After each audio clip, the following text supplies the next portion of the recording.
King, I got something to tell you, man. They're gonna circumcise you on Wednesday. Yeah, they gonna cut your little Johnson. Yeah, they gonna cut it. Probably cut it mostly off. The guy might be drunk. How you feel about that, sir?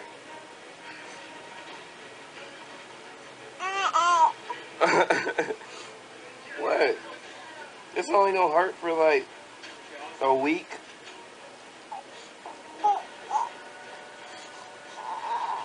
Don't make that face. Don't make that face. You gotta get a snip, man. Girls don't like that. Yeah, only baby doctors like uncircumcised shit. You mad for real? Alright, I'll leave you alone.